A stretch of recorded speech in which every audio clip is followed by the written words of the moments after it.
আজকালকার আজকাল যে সমস্ত ঘটনা ঘটছে, কট্টরপন্থী যে মুসলমান তাদের তাদের হাঙ্গামার কারণে হুজুর বলছেন যে উচ্চস্বরে কথা বলো, ভয় পাচ্ছ কেন?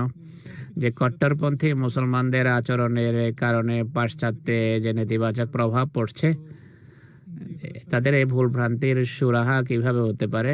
হুজুর বলছেন যে আমি এখন কি বললাম, যারা কট্টরপন্থী সৃষ্টি করে তারা কারা? এরা প্রথমে নিজেরাই কট্টরপন্থী দল গঠন করে, এরপর ইসলামের বিরুদ্ধে, মুসলমানদের বিরুদ্ধে হইচই করে যে মুসলমান এমনই। এদের মাঝে, এদের ভিতর ন্যায় বিচার বা সুবিচার নেই।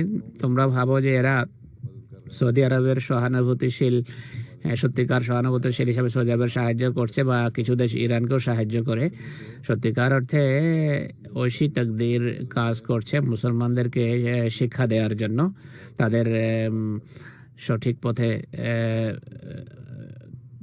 তাদের তাদের শিক্ষার জন্য এমনটি করছে। যে এরা যদি আসলে এরা নিজেরাই আগুন লাগায়, এদেরকে অস্ত্র কারা দেয়? এমন কোনো মুসলমান দেশ আছে কি যে দেশে এত উন্নত প্রযুক্তি আছে, এত অত্যাধুনিক অস্ত্র আছে? কোনো দেশ এমন নেই। এগুলো সব ইউরোপ এবং আমেরিকা থেকেই যায়, অন্যান্য কিছু দেশ থেকে, অন্য কিছু দেশ থেকে আসে। তারা উপরে এক ধরনের ব্যবহার করে, পর্দার অন্তরালে তাদের ভিন্ন ধরনের চুক্তি এবং সন্ধি হয়ে থাকে।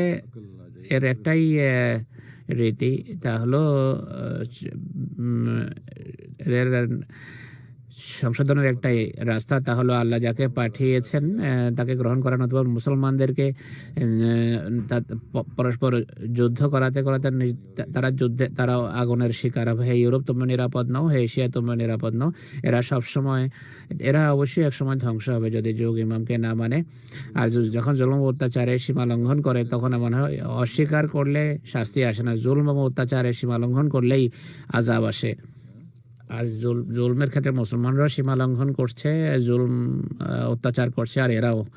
তাই তোমরা নিজেদের কাজ করো, তোমাদের কাজ হলো পেগাম পৌঁছানো, সর্বত্র সত্যের বাণী পৌঁছানোই আজকে আমাদের দায়িত্ব। যার ফিতরত নেক সে অবশেষে সত্য গ্রহণ করবে। তোমরা সত্যের বাণী পৌঁছে যাও, তোমাদের কাজ হলো তাবলীগ করা, হেদায়েত দেয়া হলো খোদা তাআলার হাতে।